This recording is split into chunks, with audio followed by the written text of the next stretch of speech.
Chancellor, Vice-Chancellor and President, distinguished guests, members of the official party, academic staff, graduates and guests, good afternoon. Welcome to this Division of Tropical Health and Medicine graduation ceremony. Would you please remain standing for the National Anthem, which will be sung by Ms. Andrea Alumni.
Thank you. Please be seated.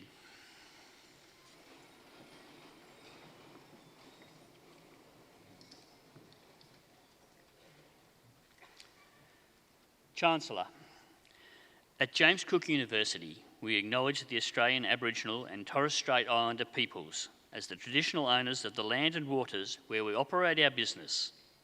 We pay our respects to ancestors and elders, past, present and future. James Cook University is committed to honouring Australian Aboriginal and Torres Strait Islander people's unique culture and spiritual relationship with the land, waters, seas, and their rich contribution to the university and society. We are assembled here today to confer James Cook University awards. May I take this opportunity to introduce members of the official party. My name is Mr. Russ Parker and I'm today's Ceremony Marshal. From my right, Professor Ted Whittam, Dean of the College of Public Health, Medical and Veterinary Sciences. Professor Lee Stewart, Dean of the College of Healthcare Sciences. Professor Sarah Larkin, Dean of the College of Medicine and Dentistry and Director Research Development. Professor Christine Bruce, Dean of Graduate Research. Ms. Tricia Brand, Deputy Vice-Chancellor, Division of Services and Resources. Professor Marie Dinan-Thompson, Deputy Vice-Chancellor, Division of Student Life. Dr. David Craig, Director of the Cairns campus.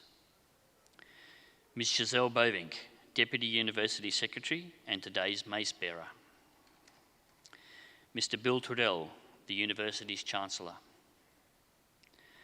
Vice-Chancellor and President, Professor Sandra Harding, Officer of the Order of Australia. Mr. Cam Charlton. This evening, Mr. Charlton is to be conferred with the award of Honorary Doctor of the University. He will also deliver the occasional address. Lieutenant General Retired Dr. John Gray, Companion of the Order of Australia. Honorary Doctor of the University and James Cook University's Chancellor from 1999 to 2016. Mr. Peter Phillips, Deputy Chancellor. Professor Richard Murray, Deputy Vice-Chancellor of the Division of Tropical Health and Medicine. And Professor Stephen Naylor, Chair of the University's Academic Board. Seated behind the official party are members of the university staff.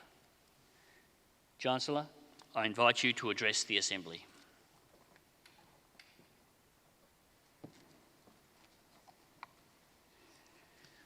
Good afternoon. I warmly acknowledge today Professor Sandra Harding, Officer of the Order of Australia, our Vice-Chancellor and President.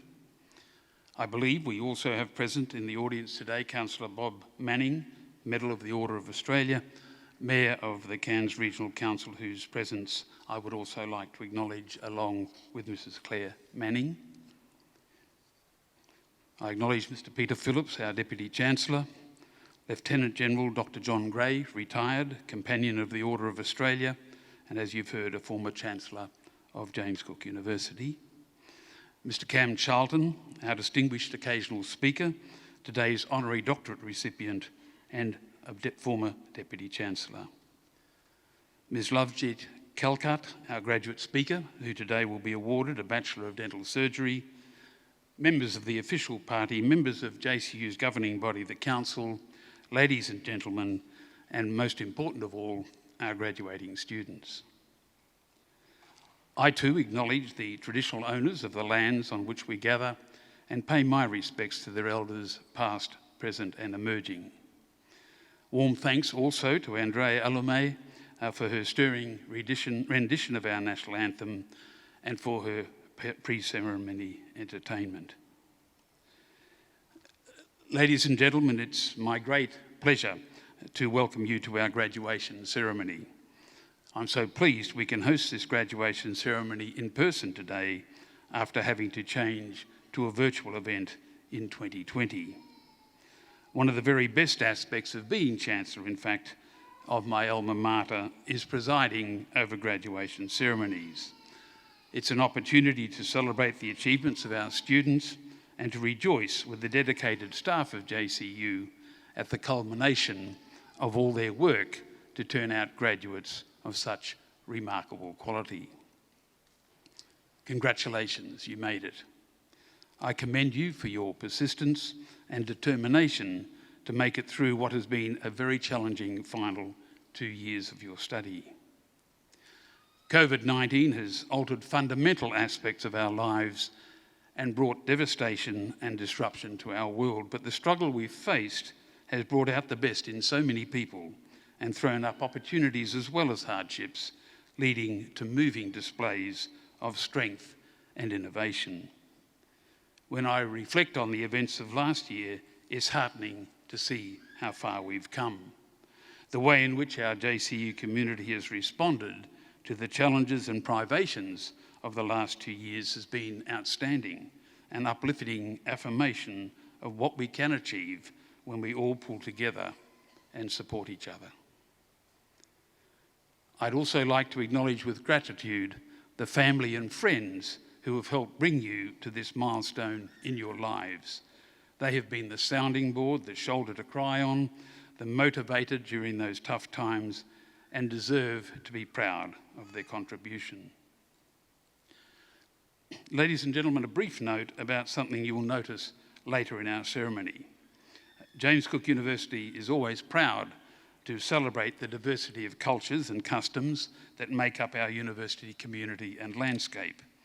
A very special part of that is to acknowledge the academic achievements of our Aboriginal and Torres Strait Islander students through a sashing ceremony that we hold just before each graduation ceremony. Later you will see those students proudly wearing their sashes as they walk across this stage to receive their awards. This is but one of the special ways we honour our connection to and our shared history with the traditional owners of the land and the sea on which we operate. During our 50th anniversary last year, we were particularly proud to announce that local Aboriginal and Torres Strait Islander communities had gifted to us Indigenous language names for each of JCU's campuses in northern Queensland. On a personal level, I was very proud indeed to participate in these ceremonies and to acknowledge the role of Australia's Indigenous peoples in the advancement of our university.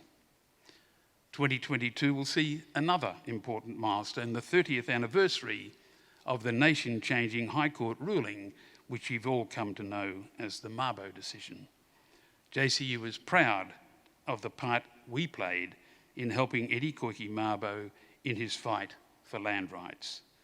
We will have more information in the coming months on how the university will be marking this milestone.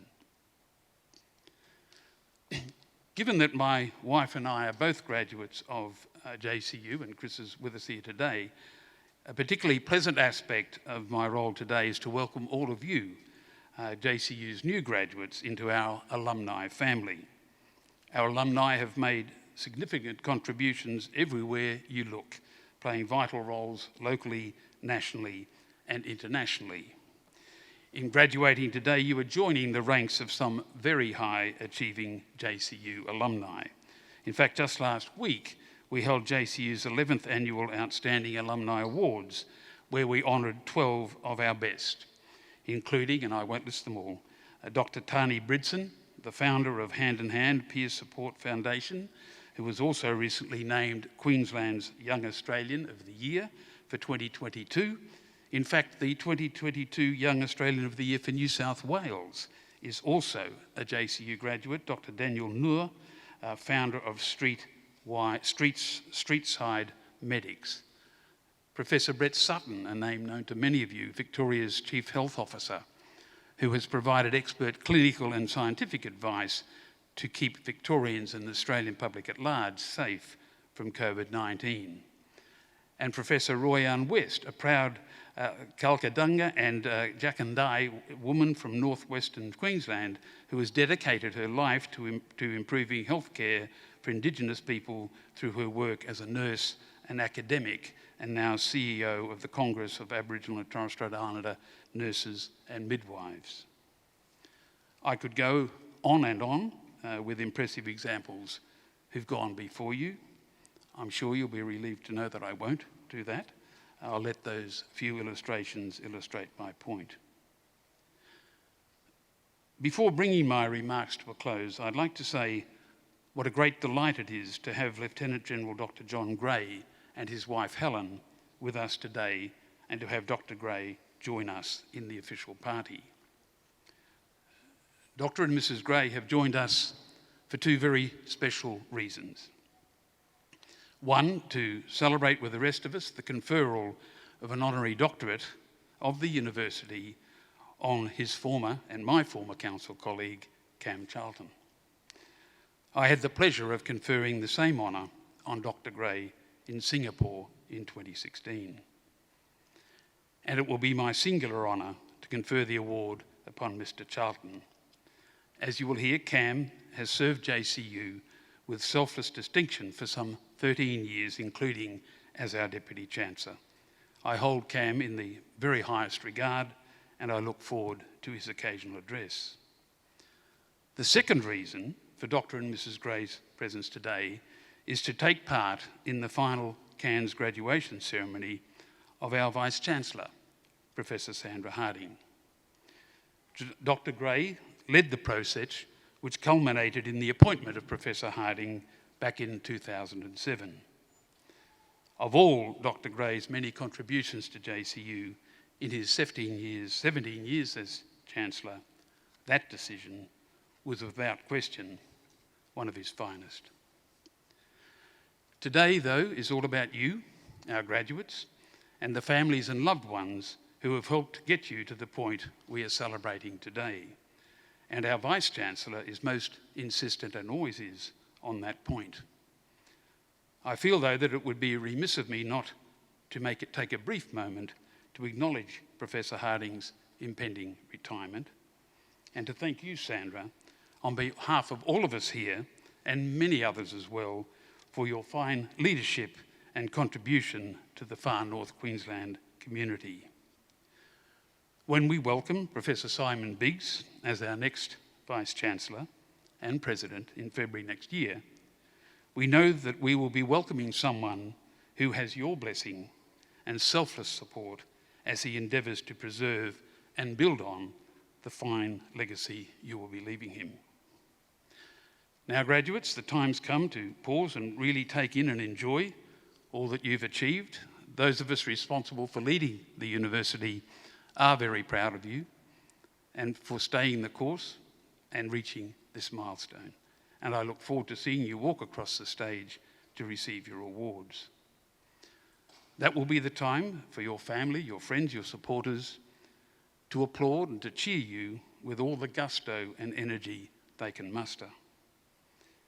And when the celebrations subside and you begin your careers, Before long, life will be filled with all sorts of responsibilities and challenges.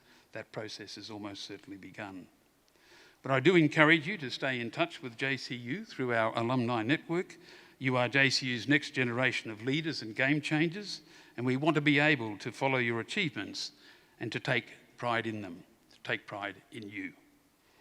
And as you begin to make your mark on the world, remember you have only just begun your learning journey. The renowned futurist author Alvin Toffler once reflected on this notion in his best-selling book, Future Shock, known to many of you. He said, and I'm quoting, "The illiterate of the 21st century will not be those who cannot read and write, but those who cannot learn, unlearn, and relearn." I have no doubt that in the near future, you will be bringing the power of your JCU education to bear on issues of great significance to your communities. Congratulations and good luck.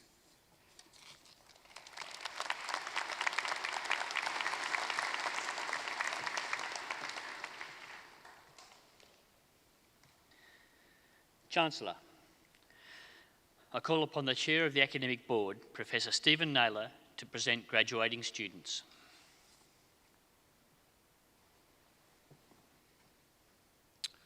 Will all graduating students please stand? Chancellor, I certify to you and to the university that all graduands and graduates standing before you today have fulfilled the requirements prescribed by the university, and I ask that they be recognised as admitted into their respective awards.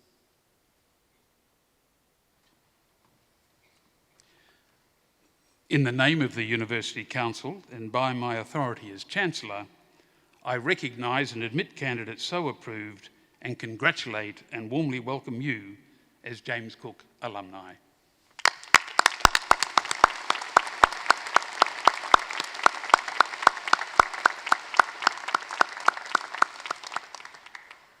Will all graduates and diplomats please be seated?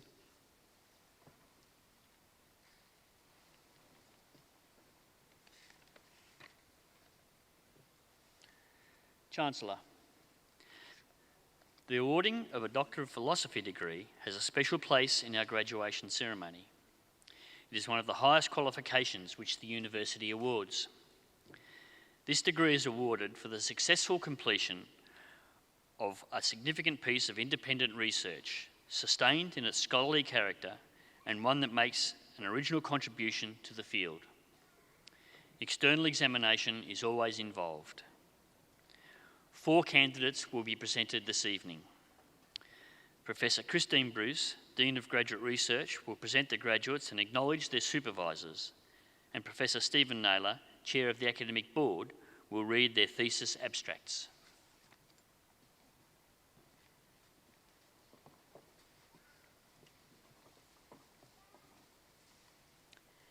Chancellor, I present graduates admitted to the degree of Doctor of Philosophy.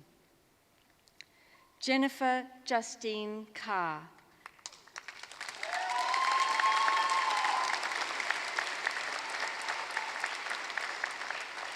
Dr. Carr's studies were undertaken in the discipline of physiotherapy under the supervision of Dr. Ruth Barker and Professor Alan Clough. Chancellor, Dr. Carr worked with Aboriginal families with Machado-Joseph's disease, or MJD, in the top end of Australia, to the co-design and to pilot a physical activity and lifestyle program. The Staying Strong Cool Toolbox program significantly improved mobility, ataxia, and quality of life, and will be implemented in Australia and shared with families with MJD worldwide. Chancellor, I present Dr. Carr.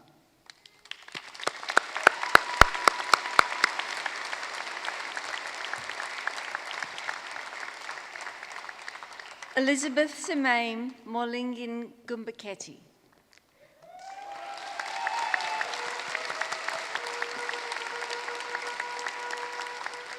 Dr. Gumbaketi's studies were undertaken in the discipline of natural and physical sciences under the supervision of Dr. Michelle Redmond-McLaren, Professor Maxine Whitaker, and Professor Sarah Larkins.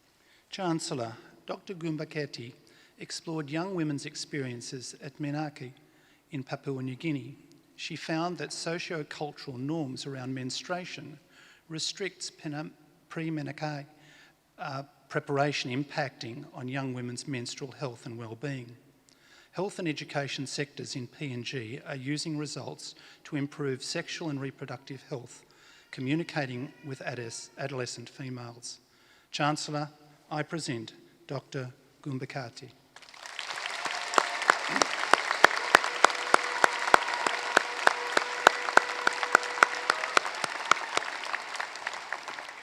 Elizabeth Marie Joyce. Dr. Joyce's studies were undertaken in the discipline of botany under the supervision of Professor Darren Crane, Emeritus Professor Joseph Holtham, Katrina Naga, and Kevin Teeley. Chancellor, Dr. Joyce investigated the Sunda Sulal Floristic Exchange, or SFFE, using floristic, phylogeographic and phylogenomic approaches. She compiled the first preliminary regional plant checklist, found the SSFE and the substantial impact on floristic composition, identified 2 exchange tracks from the Southeast Asia into Australia, and found that in the Anacardiaceae sapodiae extinction infected SSFE dynamics. Dr. Joyce's thesis was passed cum laude. Chancellor, I present Dr. Joyce.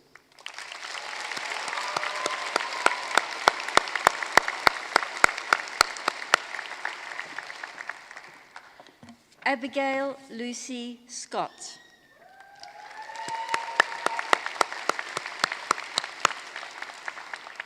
Dr. Scott's studies were undertaken in the discipline of environmental studies under the supervision of Dr. Michael Rashid, Dr. Paul York, and Distinguished Professor Marcus Sheaves.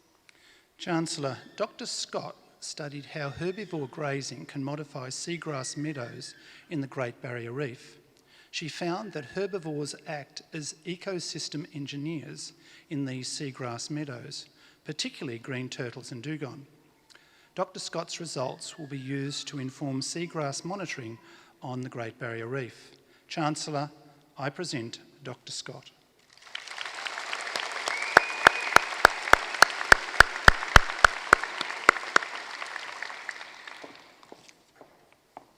Chancellor, this concludes the presentation of the Doctor of Philosophy Awards.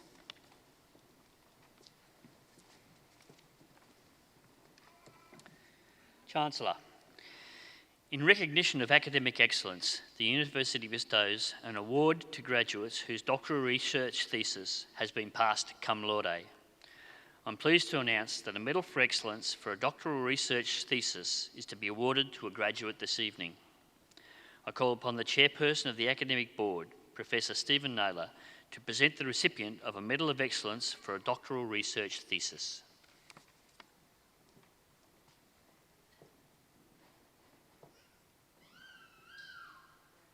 So honoured, Elizabeth Marie Joyce.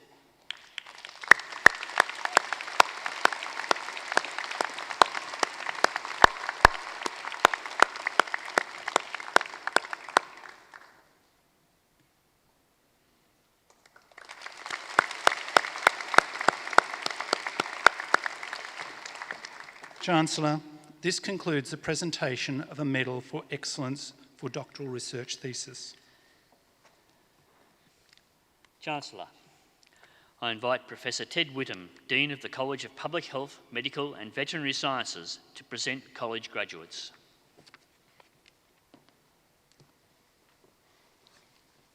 Chancellor, I present a graduate awarded the degree of the Graduate Certificate of Disaster Health and Humanitarian Assistance, Corinne Elise Dalton.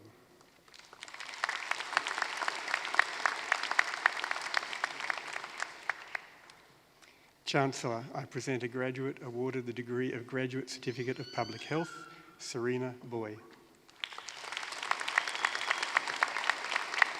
Chancellor, I present a graduate admitted the degree of Master of Public Health with distinction. Jarrah Marsh. Chancellor, I present a graduate admitted the degree of Master of Public Health and Tropical Medicine, James Roddick Greenholt.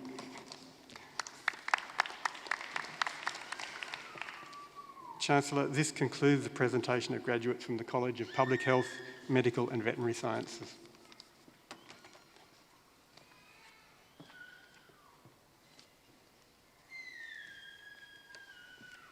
Chancellor, I invite Professor Lee Stewart, Dean of the College of Healthcare Sciences, to present college graduates.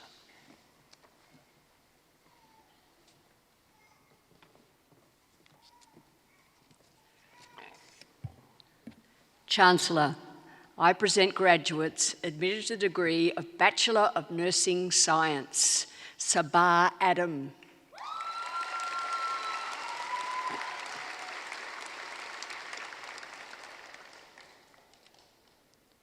Bonnie Lee Lillian Bax.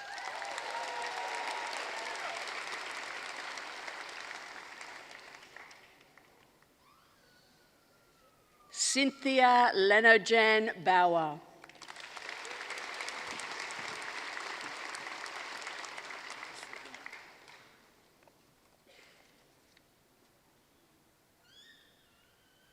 Lucy Angela Bevan.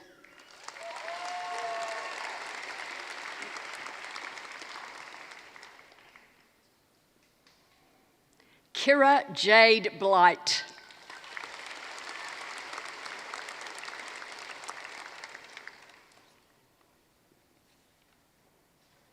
Julia Bocor.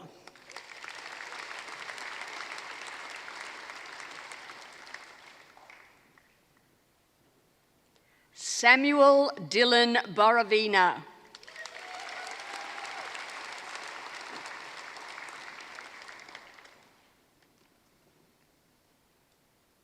Chrissy Kate Amy College.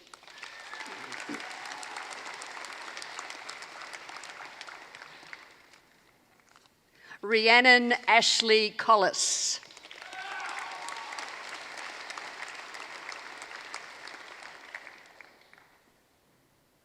Therese Aileen Corrigan.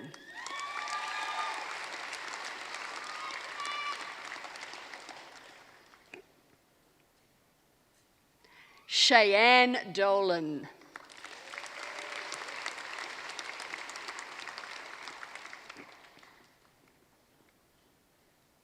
Emily Jane Driscoll.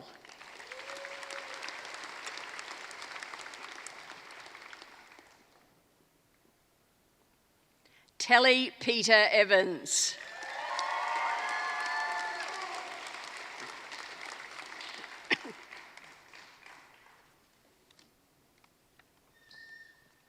Olivia Josephine Falloon.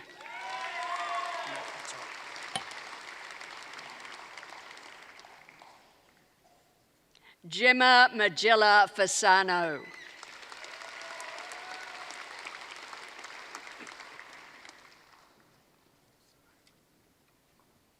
Hazel Ann Fisher.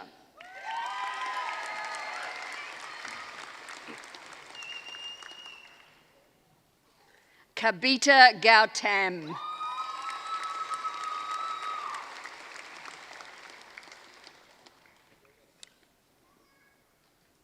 Anastasia Christine George.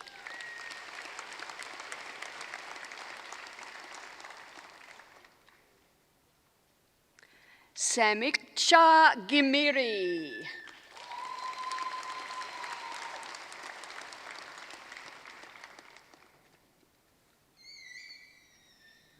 Aisha Lee Gibson.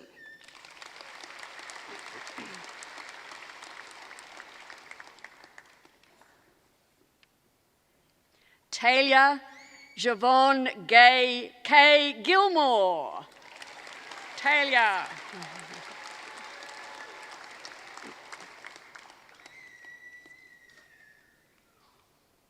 Estina Simone Francis Grieg.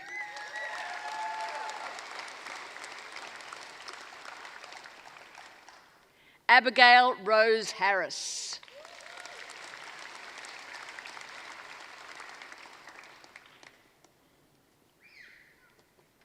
Caitlin Amelia Harris.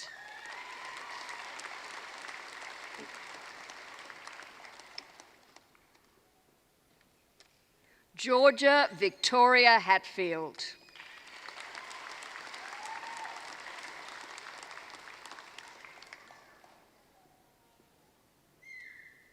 Chelsea Ann Herr.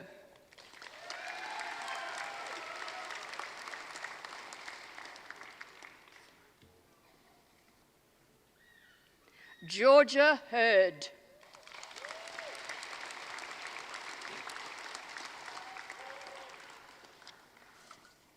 Jody Nicole Holding.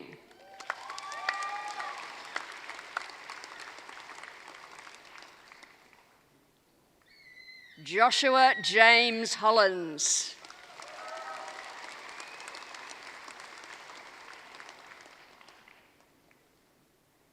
Rachel Ann Homer.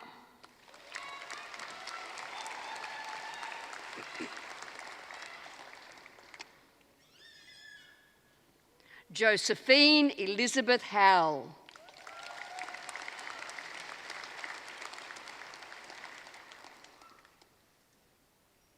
Marianne Gina Ibis.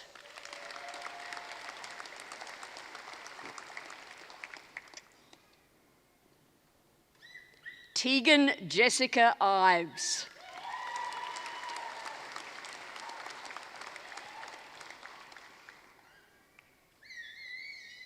Daryl Carlina.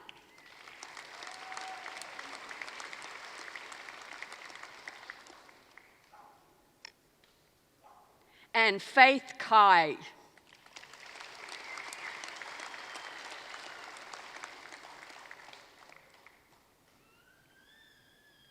And Marie Ashler Kai.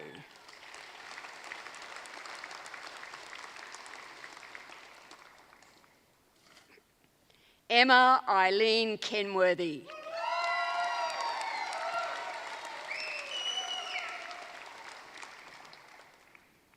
Jamie May Knight.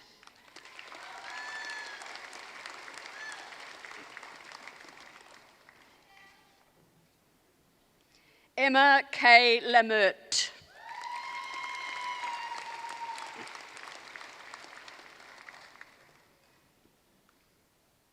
Letitia Lay.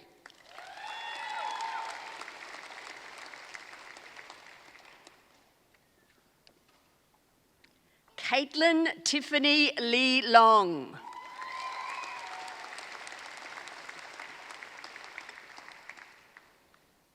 Cassidy Renee Lohman.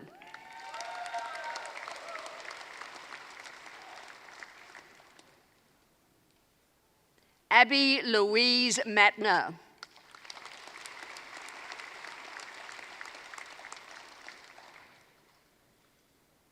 Amanda Sarah McFarlane.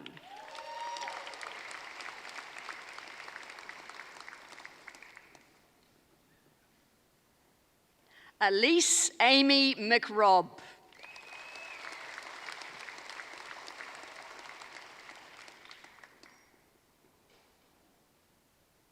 Kate Ellen Messervy.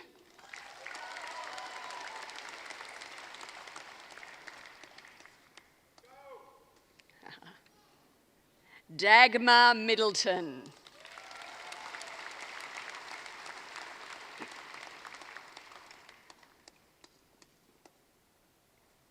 And with the Sally Gould Prize, Leanne Victoria Page.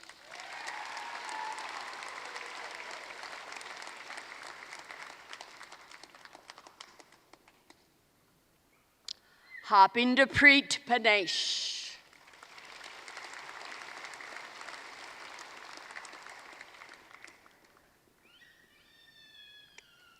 Shanice Alisa Payette.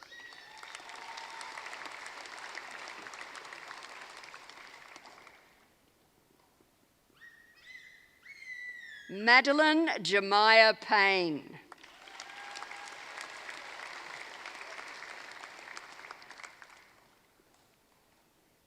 Macy Lee Pezzolato.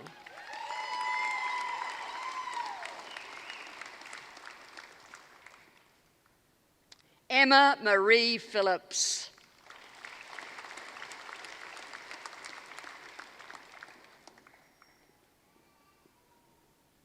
Frances Marie Pyle.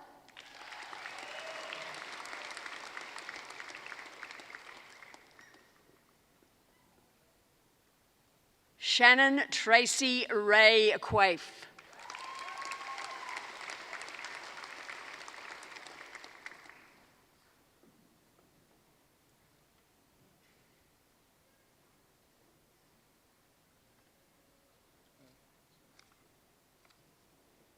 Olivia Isabel Ramsey.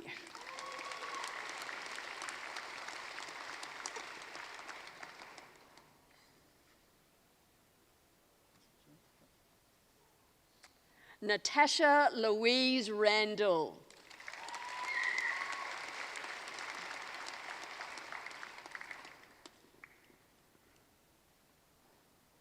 Taylor Clarice Richings.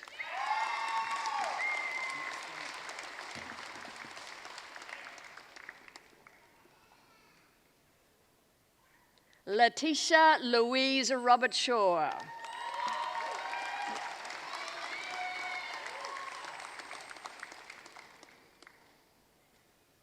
Tika Maya Sanyasi.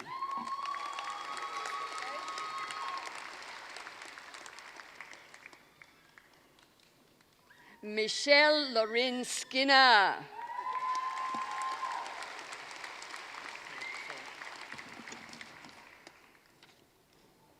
Olivia Michelle Sturgis.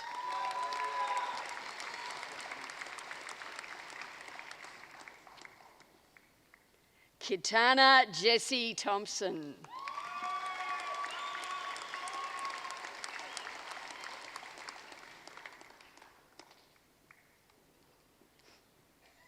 Brooke May Thurstons.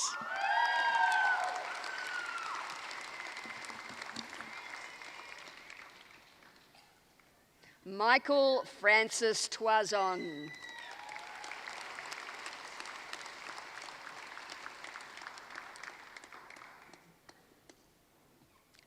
Finian Sukocho Weaver.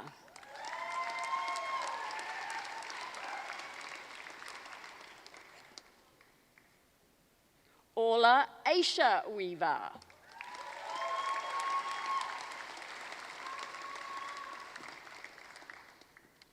Laura May Wheeler.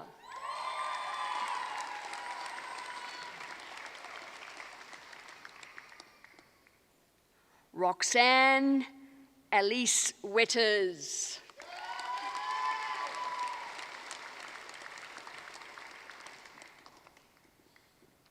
Bronte Jane Williams.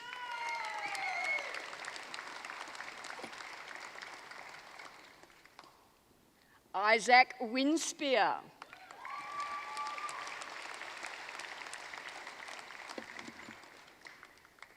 Nikki Charlotte Wrigglesworth.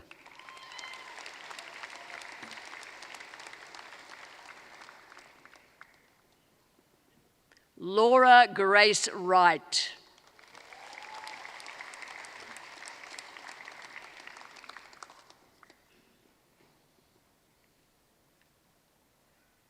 Chancellor, I present graduates admitted to the degree of Bachelor of Nursing Science with distinction. Gina Akiyama.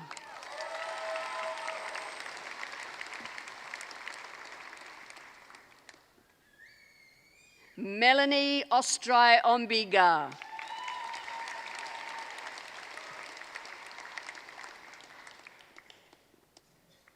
Mark Christopher Dawson.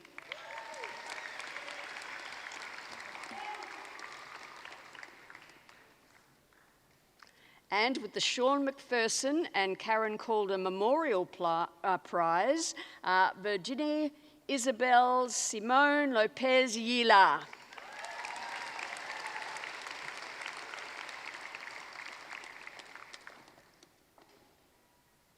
Lachlan James McLeod.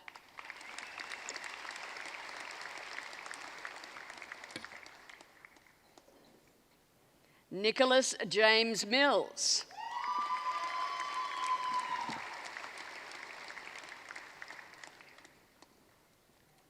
Ella Erin Murtagh.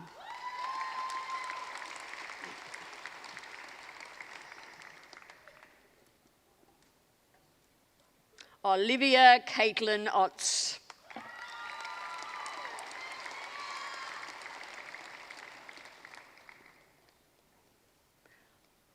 Hyan Kun Pak.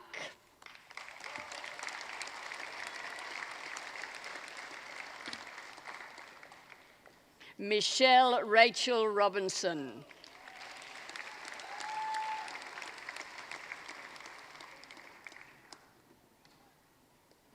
Nancy Bosico Salcido.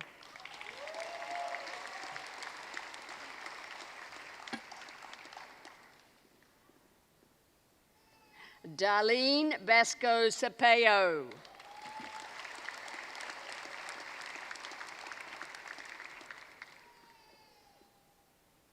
Gabrielle M. Spence.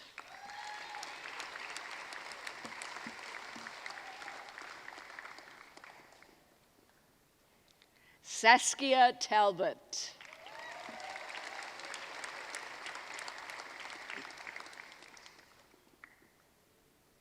Lauren Jean Taylor.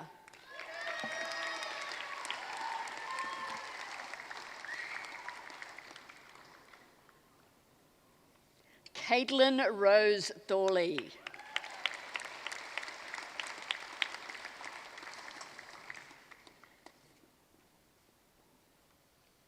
And with the Nurse of the Tropics Prize and the Nursing Alumni Prize for Citizenship, Carolyn Joy Toohey.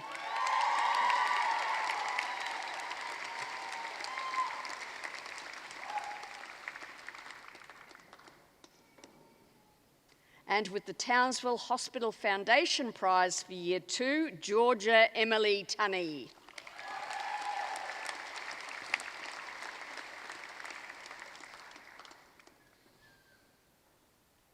And with the Prize in Nursing Excellence, Cara Louise Viegel.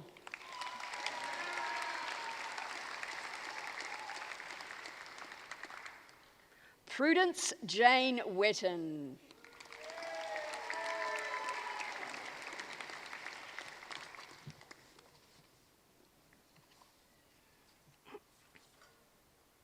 Chancellor, I present graduates admitted to the degree of Bachelor of Psychological Science, Jessica Allen.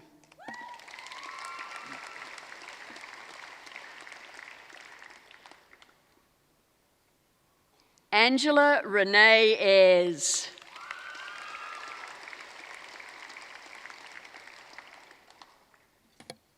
Tanya Anita Daniels.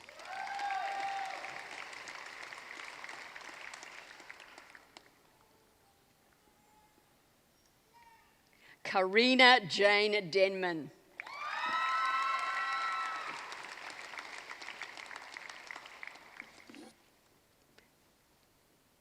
Luana Dewey Healy.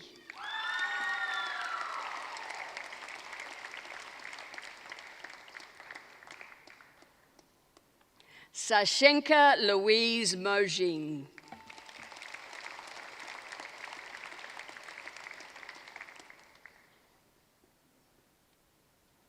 Jessica Lee Muir.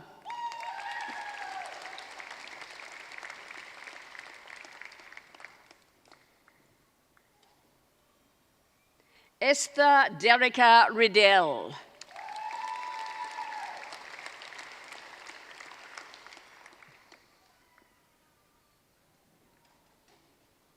Chancellor, I present a graduate admitted to the degree of Bachelor of Psychological Science Honours, Rebecca Julie Byrne.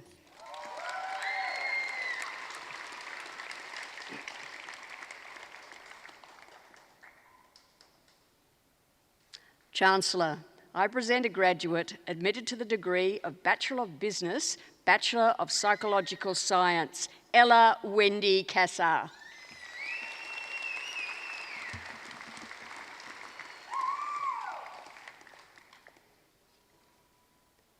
Chancellor, I present graduates admitted to the degree of Bachelor of Psychology, Honours, Lucy Olive Ferguson.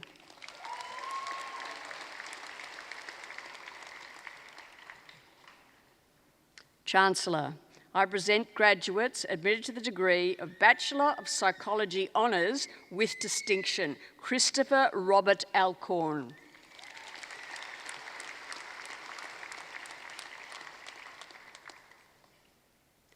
Chancellor, I present graduates admitted to the degree of Bachelor of Sport and Exercise Science, Scott Michael Bevan.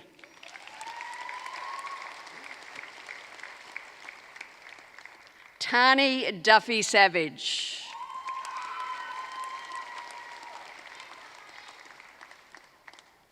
Nathan James Rotherham.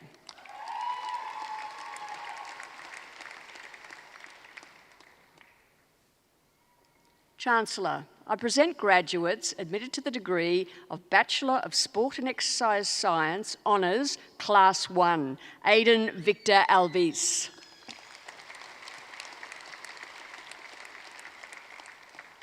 And Lachlan Rhys Boyd.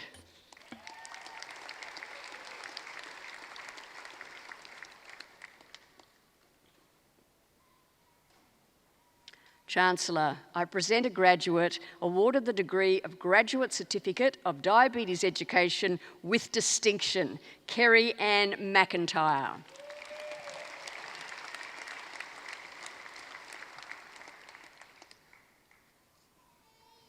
Chancellor, I present graduates awarded the degree of Graduate Diploma of Psychology, Jane Susan Glynn.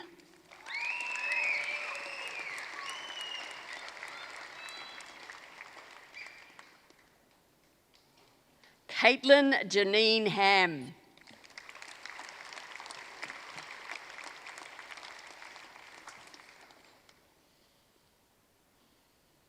Isabella Frances Westall.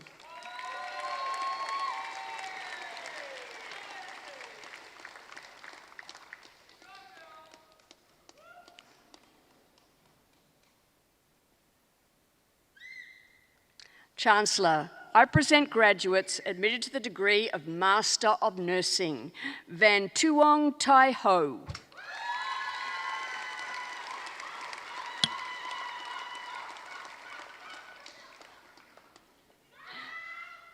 Vanessa Marie Shaw.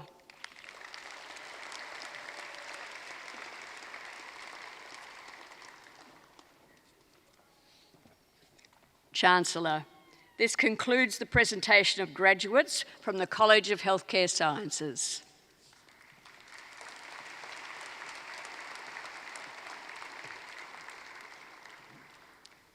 Chancellor, I invite Professor Sarah Larkins, Dean of the College of Medicine and Dentistry, to present college graduates.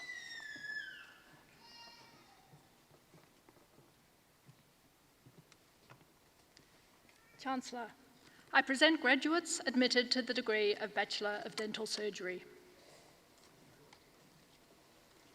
Susna Kuriakosi Abraham.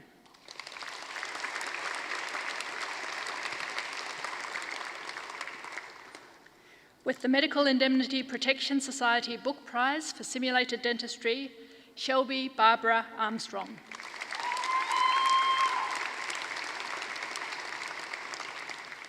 Shugam Bandari.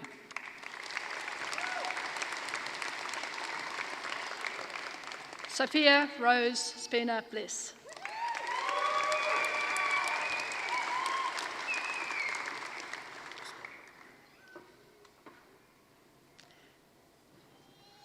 Yanni Kevin Bordamas.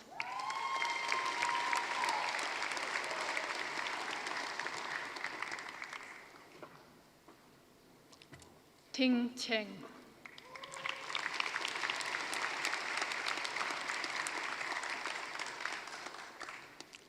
Grace Troy.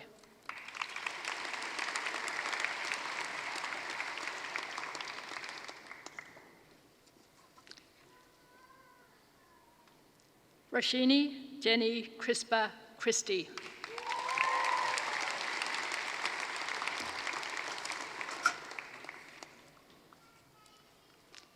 Nicholas Chung.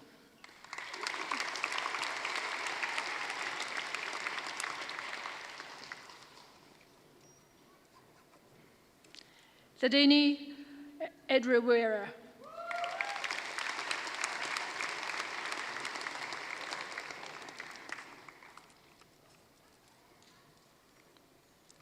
Sylvia Escaros.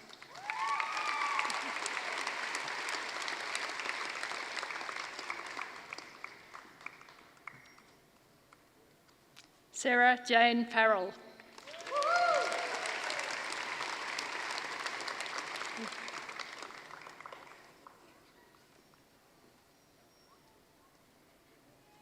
Shane Prasathi Fernando.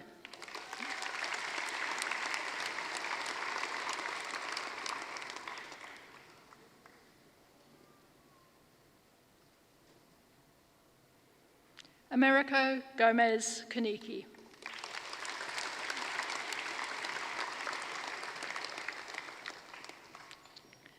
Fuada Olan Hem.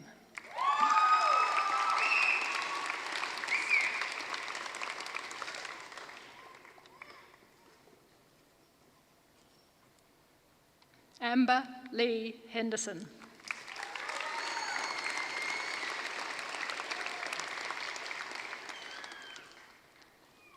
Cassia Hu Hodgson.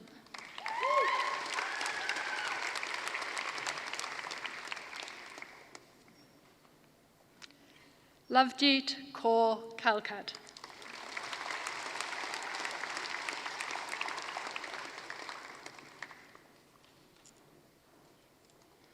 Joseph Kenway.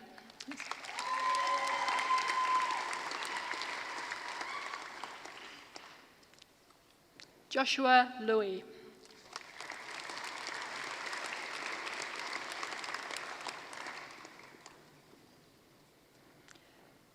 Noah Morano.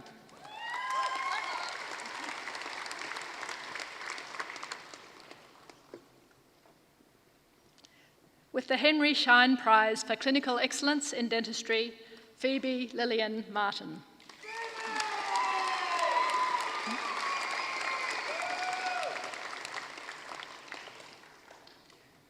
Liam James Maundrell.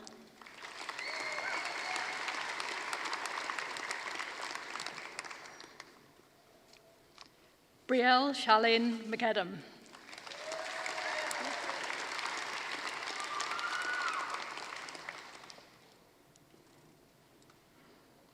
So Hyun Moon.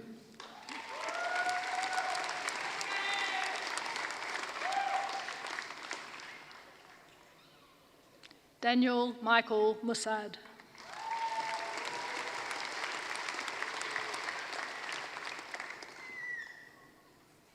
Suzanne No.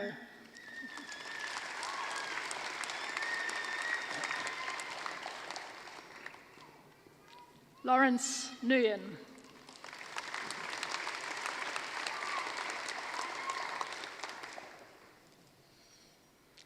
Leslie Nye.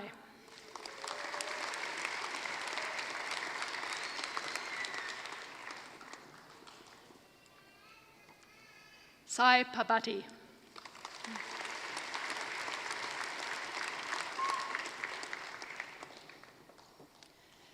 Delini Shanelka Pereira.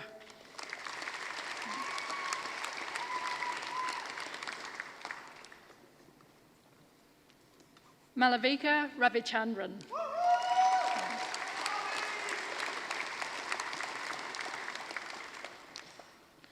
Samuel Reisiger.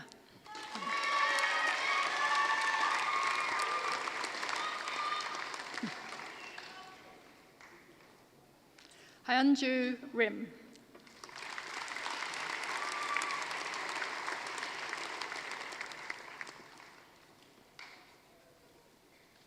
With the Royal Australasian College of Dental Surgeons Academic Prize, Adam Saker.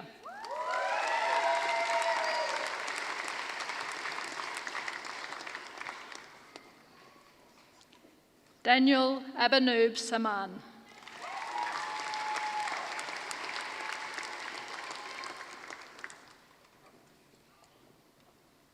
Verona Saman.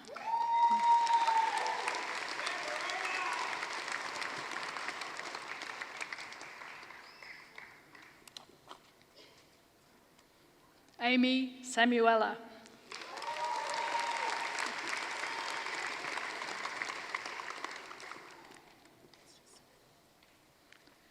Shruti Sona.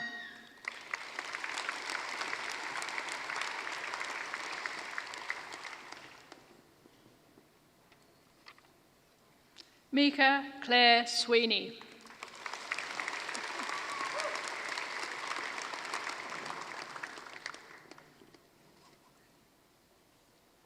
Zarin Tasnim.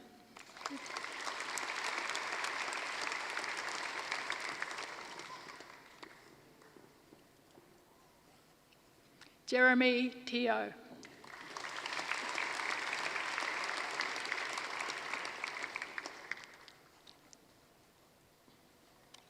Roshni Ann Robin Thekakara.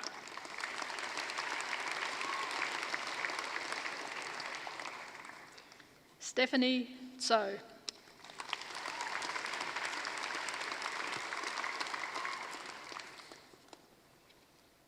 Mason Ho Tin Wong.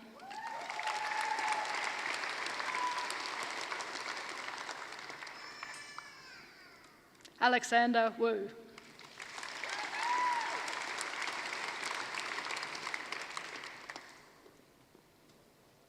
Samuel Yo.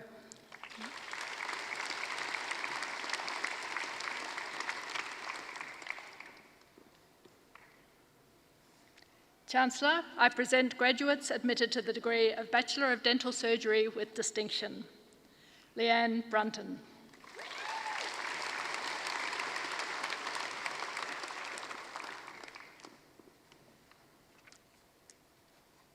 Maria Demian.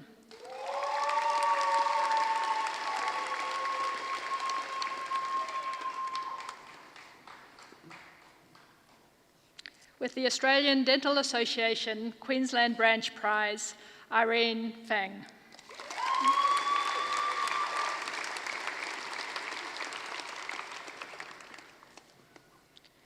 With the Colgate Oral Care Prize, Matthew Carlil.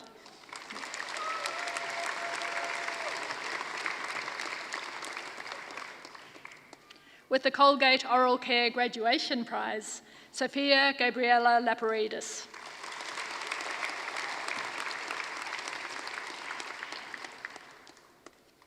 Aisha Onia.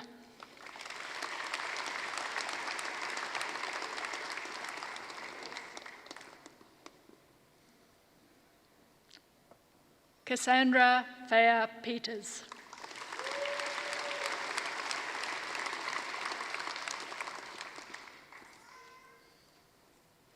Ebony Rose Smith.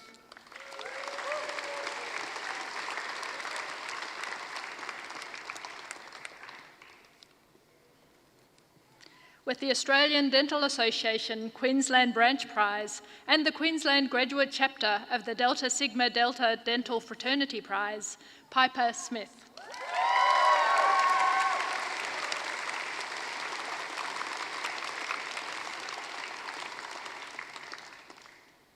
Chancellor, this concludes the presentation of graduates from the College of Medicine and Dentistry.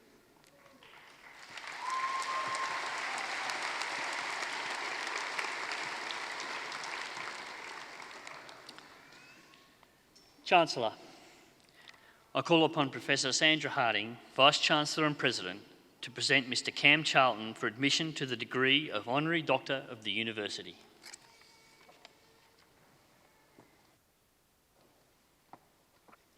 Chancellor, James Cook University wishes to recognise Mr Cam Charlton for his exceptional contribution to the university, both in Australia and in Singapore.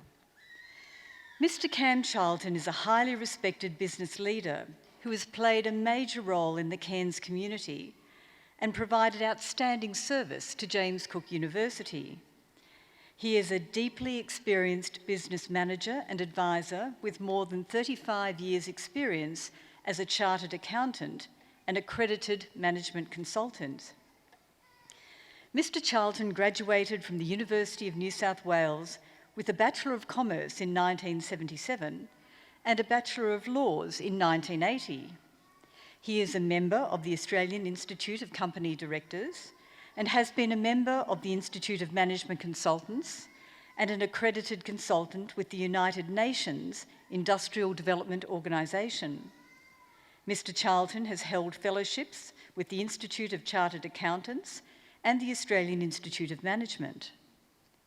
For more than a decade, Mr. Charlton has been a dedicated member of the Board of Directors of James Cook University Proprietary Limited in Singapore and is a member of JCU Singapore's Finance and Risk Management Committee. Mr. Charlton has been pivotal to the success of the Singapore campus, lending his experience and expertise to the university's buyout of its initial partner in that venture and playing an important role as a member of the governance board which oversees the enterprise.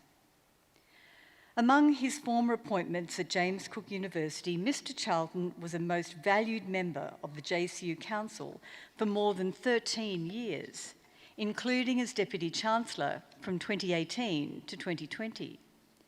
His immense contribution to the university is further highlighted by the sheer number of roles that he has held, including Chair of Audit and Risk and Compliance Committee, Chair of JCU Enterprises Proprietary Limited, Member of the Chancellor's Committee, Chair of James Cook University Holdings Proprietary Limited, Chair of the Futures Committee, Chair of the Faculty of Law, Business and Creative Arts Review Committee, Member of the Appeals Panel Committee, Member of the Strategy Committee, Member of the Finance Committee, Member of the Vice-Chancellor's Cairns Advisory Committee, and Chair of the Centre for East and Southeast Asian Studies. In addition, Mr. Charlton has a long and admirable record of service to business and to the broader community in Cairns, having resided in tropical North Queensland for more than 35 years. He was the founding director of Kleinhart Business Consultants and Brokers, servicing clients throughout Australia and Papua New Guinea. He has a keen professional focus on sustainable business and regional growth and improvement, with specialist skills in strategic and business planning, market evaluation and planning, opportunity evaluation, financial analysis, business valuations, and business sales and acquisition. Mr. Charlton has served on numerous boards and committees throughout his career. He is currently a director of several organisations, including the North Queensland Cowboys Rugby League Club and Citizens of the Great Barrier Reef Foundation. He is a former chair of both Advanced Cairns and of Tourism Tropical North Queensland. He is a former director of the Royal Automobile Club of Queensland and of Regional Development Australia's Far North Queensland area. More recently, Mr. Charlton has dedicated his time to the Queensland Government's COVID-19 assistance response as a Tourism Small Business Financial Counsellor with the Remote Area Planning and Development Board. Chancellor, it is with great pleasure that I present Mr. Cam Charlton to be admitted to the award of Honorary Doctor of the University in recognition of his exceptional contribution to the University, both in Australia and Singapore.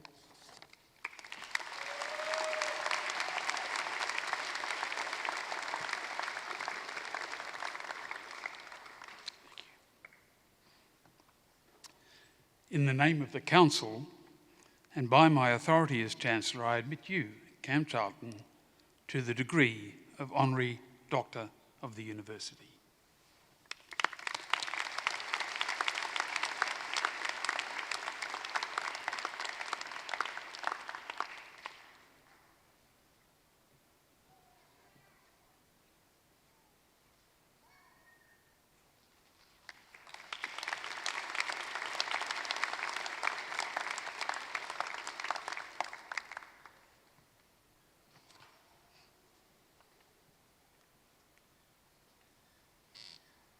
Chancellor, that concludes the presentation of the Honorary Doctorate Award.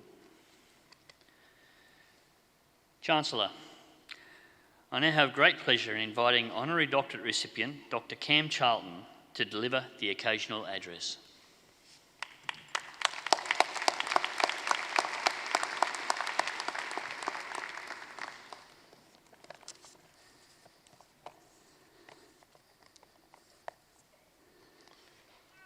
Chancellor, Vice-Chancellor and President, Deputy Chancellor, members of staff, distinguished guests, ladies and gentlemen, and of course graduates. I'd like to begin by firstly offering my sincere congratulations to all the graduates here today. To graduate and get to where you are, that's just a fantastic thing. You can be well proud of yourselves and you can be terribly optimistic for a wonderful future, and I wish you every success. I'd like to begin by, I'm particularly pleased to have this opportunity to speak with graduates of tropical health and medicine, because as it happens, I come from a fairly extensive medical family, which is now reaching into its fourth generations with my nephews and nieces, and across a multitude of disciplines of doctors, nurses and carers. So it's really nice to be able to talk to this audience with that background, so I'm grateful for that opportunity. And on that basis, I'd like to start with a personal, somewhat historical anecdote, which I hope might resonate with you. Back in 1981, when my wife and I were living in Papua New Guinea, my younger brother was in his final year of medicine at the University of New South Wales. And he rang us to ask if we might meet a colleague of his, meet and accommodate a colleague of his, who was going to be transiting in Port Moresby to undertake his elective term placement in the small town of Mendi in the Southern Highlands. Well, this young doctor in the making duly arrived and stayed a night with us, and I have to say we were horrified. Back then, Papua New Guinea was still very much a developing country with significant challenges for the inexperienced and particularly in the remote areas. Our newly arrived and very fresh-faced med student was clearly quite naive and entirely unworldly. We simply couldn't see how he could possibly cope in the environment to where he was going. Our concerns grew when almost immediately after he got to Mendi, he was literally thrust into a 4-hour four-wheel drive journey through the jungle to take up a position as the second of only 2 doctors to be responsible for a 100-bed hospital in the tiny village of Tari. From the moment he arrived, he was without any meaningful assistance. He was managing and undertaking an extensive and unrelenting range of male and female surgical operations, including the likes of axe and spear wounds, as well as complex obstetrics, tropical diseases, leprosy, and severe mental health conditions. It was often the case that surgical procedures and operations were undertaken by a reference to a textbook propped up on the patient's bed. He also had to make instant decisions as to who got treated and in what priority, and who received access to exceptionally limited supplies and equipment. But I've got to say, these experiences were the making of this young man, both professionally and personally. He really stepped up and he responded to the challenges that he had to face. He actually later confided to us he knew he had to learn quickly because if he didn't, people would die. It was as simple as that. In the process of so doing, he became much more self-assured and he had learned to have confidence in his own abilities and capabilities. And finally, when he came to the end of his 2-month placement, he undertook a week-long trek in the extremely rugged mountains of the West Sepik, simply living off the land. He was an entirely different person when we next saw him. And I tell you that anecdote because it contains a number of examples of principles which, as I now reflect, have been pretty important in my own life. The first of those is to actively look for and to step up to opportunities and be prepared to stretch outside your comfort zone. I've been an advocate for having a plan to help guide you in your life, but that plan needs to be capable of amendment and change in response to opportunities and challenges that inevitably come from the lives we live today. In my own circumstances, a chance opportunity to work in Papua New Guinea for a short 6-week period in 1979 has subsequently developed into a lifelong and extremely fulfilling relationship with that country and its peoples. It was truly a life-changing experience. It gave me exposure to a much wider variety of work and considerably greater professional responsibilities at a much earlier stage of my career than would otherwise have been the case. I think it actually considerably enhanced my personal education as well as my professional skills and competencies. And importantly, and on the lifestyle front, it was there that we developed a true love for the tropics, which was fundamental to our decision to move to Cairns in 1984. To this day, we still believe that was the best decision of our lives. Life principle number 2, look towards lifelong continuous improvement and development. The significant speed of technological development is accelerating our rate of learning and discovery, nowhere more so than in health, medicine and personal well-caring. Clearly, you will need to stay abreast of these developments and learnings in order to stay at the forefront of your profession. As you now go out into your respective professions, providing care and assistance in the vast area of tropical health and medicine, you will inevitably and increasingly develop particular areas of interest and further specialisation. Our med student in Untitled learn quickly and on a daily basis, even doing surgery from a textbook. I sincerely hope that your continuous learning processes are less traumatic. My own career has seen continuous progression through quite a number of areas of professional disciplines and interests. During that process, I came to the view that if I was to genuinely add value to my clients, then I should learn about their industries. And quite apart from the technical knowledge and competencies I've been able to accumulate and utilise for the benefit of client consulting in this regard, I found my learnings and experiences, and particularly in the tourism and economic development sectors, to be personally very fulfilling and enriching. Following that theme, life principle number 3, seek to truly know your client or patient. Do so in the context of their whole story and genuinely care. In my own career, I've come to appreciate the significant difference between the smaller regional business owners and operators that I deal with in this part of the world, as opposed to the ASX style of clients I'd previously dealt with. Clients in the smaller business marketplace are first and foremost people. People from widely ranging business and personal circumstances and widely ranging cultures, beliefs and influences. Quite clearly, different people have differing personal needs and priorities. As providers of professional services, our job is to enable our clients or patients to best meet their personal needs and priorities. That being so, I believe it important to truly understand as much as possible about my clients' real-life circumstances. Having the benefit of that knowledge, coupled with genuine client care, very often enables added value guidance or even more effective ultimate solutions. Our medical student in Tari had to come to grips with the realities and treatments for different lifestyle behaviours and tropical diseases in the context of differing cultural, religious and familial beliefs and customs. Becoming familiar with those influences enabled him to ensure treatment and care most appropriate to those circumstances. You, each of you, will have to come to grips with the unique matters of your own respective worlds. I encourage you never to lose sight of the person behind your patient. Life principle number 4, be a team player.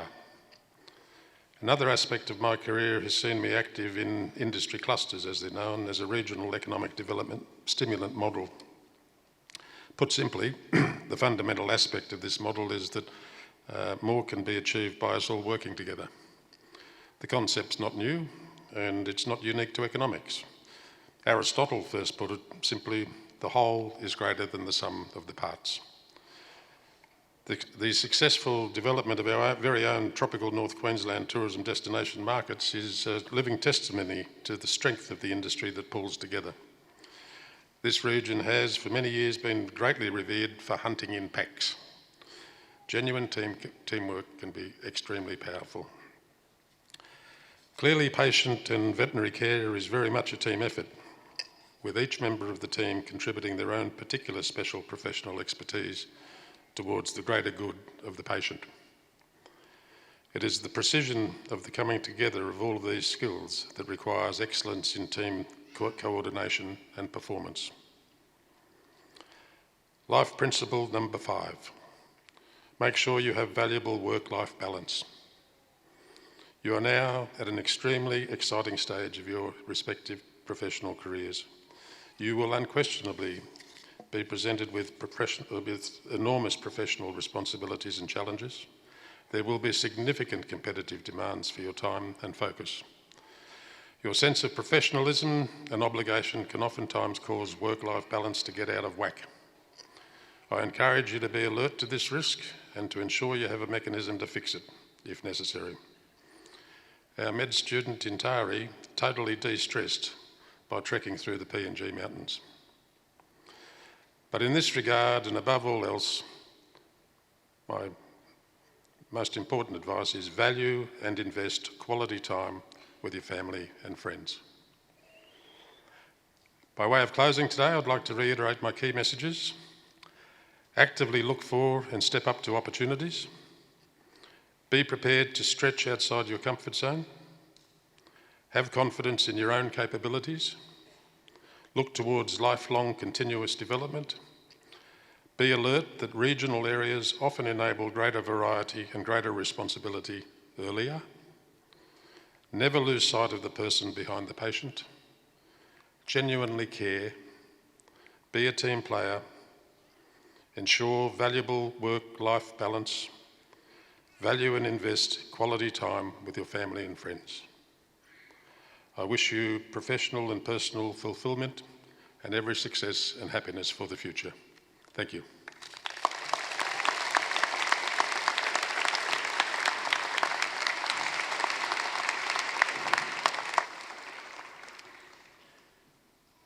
Chancellor, I now have great pleasure in inviting Ms. Lovjeet Kalkat to deliver the graduate address.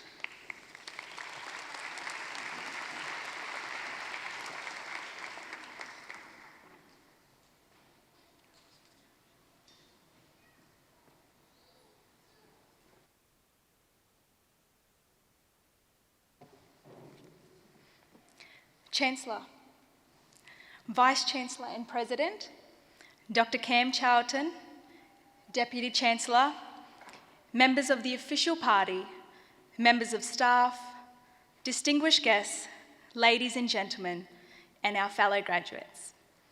My name is Lovjeet Kalkat, and I am honoured to stand before you today to deliver the graduate address for today's ceremony. On behalf of all the graduates of 2021, I would like to congratulate Dr. Cam Charlton on receiving the award of Honorary Doctor of the University, and I'd like to thank Dr. Charlton for his inspiring speech and delivering such kind, wise words today. Thank you for sharing with us your own experiences and the advice, reiterating that we all have the ability to step up, stretch out of our comfort zone, and never cease to develop as individuals. I would now like to ask all the graduates and our attending guests to please show their appreciation by joining with me in a round of applause for Dr. Cam Charlton.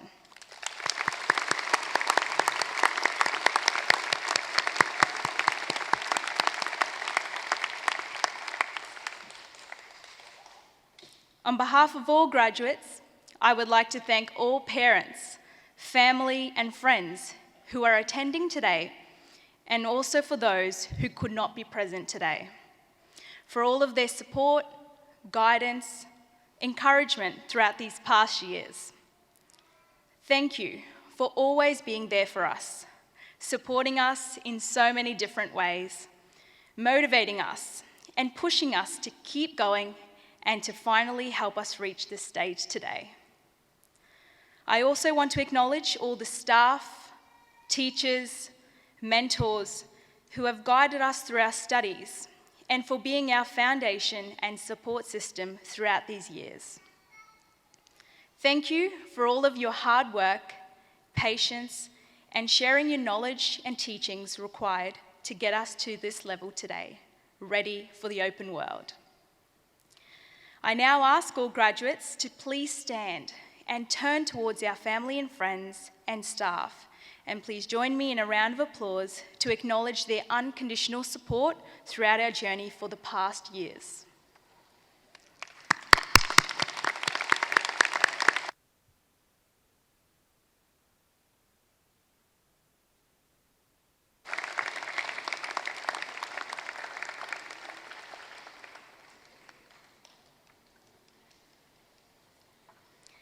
And finally, to my peers, my fellow graduates, congratulations to you all. It is truly a defining moment for all of us. Our respective journeys through our tertiary education culminate to this day, our graduation. We have all fought our battles, whether they be known or unknown to those around us. Despite the adversity, the setbacks, those long nights, and the questionable dietary intake, we sit here tonight. Every generation has its own hurdles. Ours was COVID-19. As the world was gripped by the pandemic and its impact on society, it undoubtedly affected our education as well. Whether it was reduced contact hours, the inability to travel and to attend classes, and the restrictions limiting the practical learning, it definitely had a huge impact over the past 2 years. In spite of the challenges that all of us have faced, know that they weren't enough to keep you all from accomplishing what you set out to do. And that's the resilience and adaptability that will always be necessary to take one further in our respective clinical fields of work. So I'd like to say final congratulations to you all. May the journey forward bring everyone success, and whether it be for further study or for beginning or re-entering into the workforce, and whatever endeavours you all undertake, I'd like to wish you all the very best. Thank you.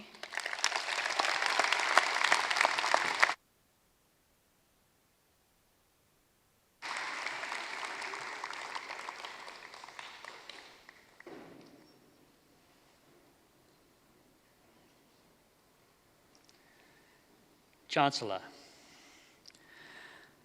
I would now like to invite Vice-Chancellor and President, Professor Sandra Harding, to deliver her final closing address to a Cairns graduation.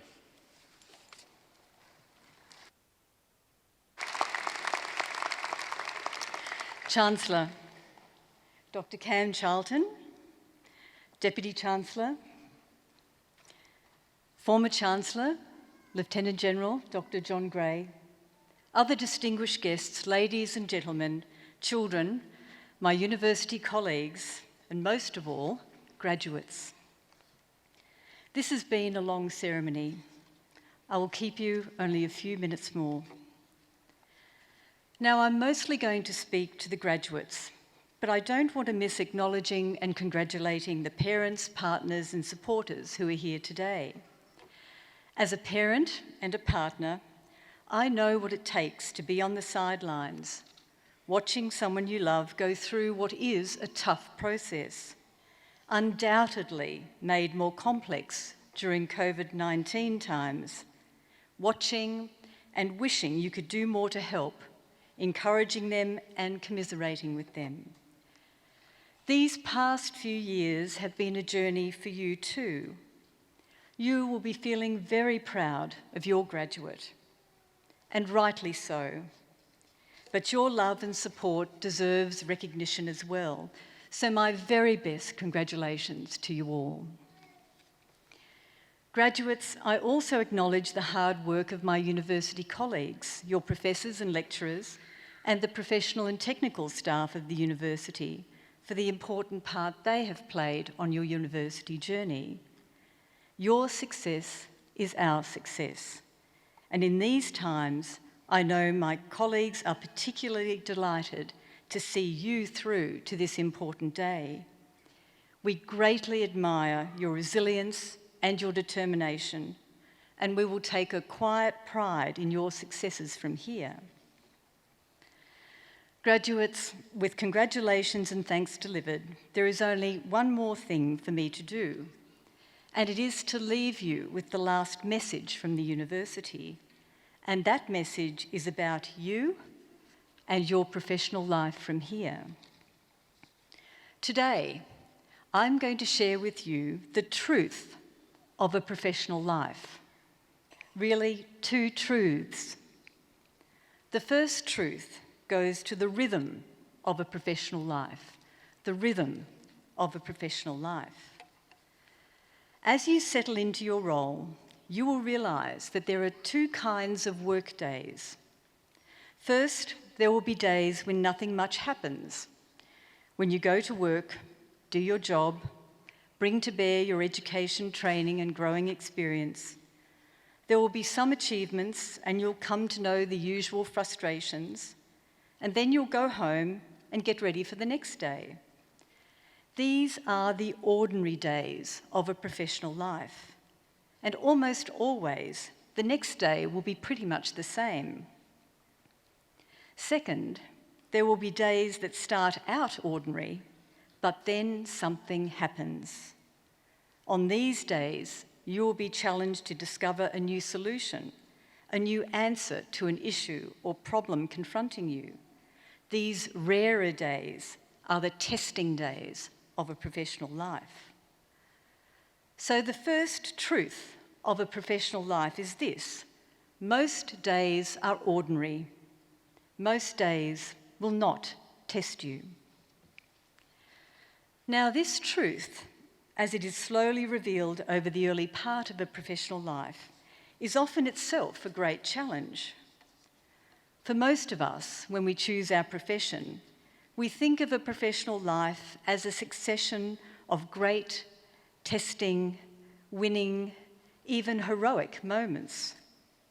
Even now, you are probably upbeat and excited, perhaps a little fearful of the responsibility that rests with you, of the decisions you'll be called to make.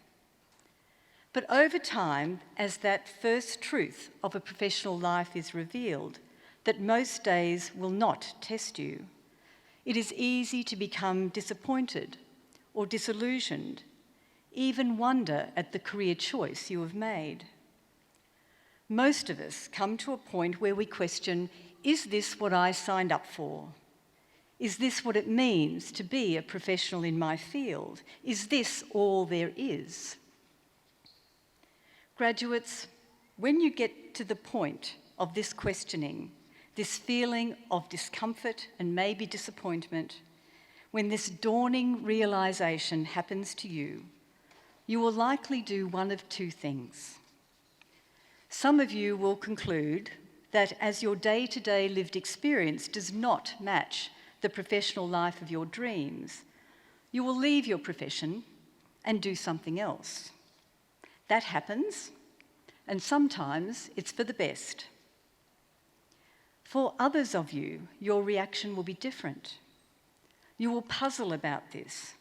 You will stop and reappraise the professional life of your dreams against the lived experience and think deeply about both. If this is you, you won't leave your profession. Instead, the second truth of a professional life will be revealed to you. That second truth is this: as exasperating as they can be sometimes, it is the ordinary days that matter most. It is the ordinary days that matter most. Let me explain. There's a reason why we refer to working in a profession as practicing your profession. You see, on those very many ordinary days, that is what you're doing, practicing. Practicing to apply your knowledge and to hone your judgment. Practicing to manage yourself and, in time, to manage others. Practicing to question and to learn and perhaps then to teach. Practicing by getting things wrong as well as right. Practicing to respond to those who need your professionalism. Practicing to put them and their needs first. And perhaps, if you learn the lessons of your professional life, practicing to lead. These are the days that matter most, for the point of all that practice and all those ordinary days is to ensure that when you are called upon to make the critical decision, when you are at a moment of determination with all the pressure and stress for you and others that this will entail, with others depending on your judgment, waiting for your call, what emerges for you at that moment as a result of all that practice, of all those ordinary days, is the ability to quiet yourself, to focus, to think, to assess, to decide, and to act. Right there and then, the sum total of your experiences of who you are and who you've become will be brought into sharp focus. When this happens to you, as it surely will, at that very moment, you are called upon to do a most amazing thing. You are called upon to deliver on your potential.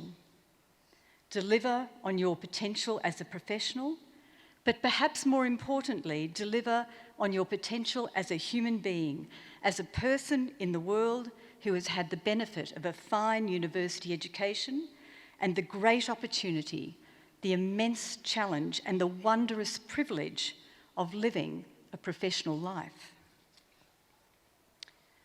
Graduates, you didn't know it then, but when you were born and during your life, there have been those around you, those who love you, who have wanted three simple things for you: your health, your happiness, and that you fulfill your potential, whatever that might be. And they are all with you today, sitting here or thinking of you from afar, just bursting with pride that you have achieved so much already. My university colleagues too are buoyed by your potential and all that you might achieve in this world. Graduates, you are ready. You have in your hands, in your minds, information, tools, knowledge, and the capacity to gain more. As you embark on the great journey ahead, as you think about all the years and months and days before you, think on the truth of your professional life. Work to find great meaning in the ordinary days, secure in the knowledge that it is indeed these that matter most. And practice your profession. Practice your profession so that when the testing days come, when others have such great need of you and your judgment, when you are tested beyond your experience, and when in time your own profession looks to you for your leadership, you will meet that critical moment and deliver on your potential. Graduates, as this ceremony ends, the future, your future, and all that you will become and all that you might achieve begins right here, today. Know you have my heartfelt congratulations and my very best wishes, and those of the entire university community. Know also that you have the love and support of your family and friends who will be with you as your life unfolds. It is now time for you to start your journey to become the professional of your dreams amidst the ordinary days and the testing days, and to do what others have wanted you for you all the days of your life, to deliver on your potential. Graduates, goodbye and good luck.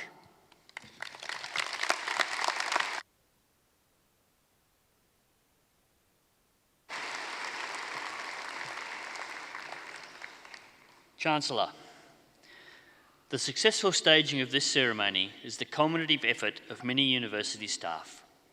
I would like to thank the Ceremonies and Examination Officers for their coordination of this ceremony.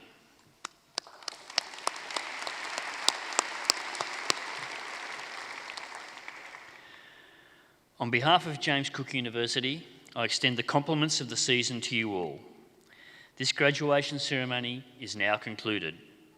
Will the Assembly please stand as the Chancellor leads the academic procession from the auditorium. Graduates, you are invited to join on the end of the academic procession as it leaves.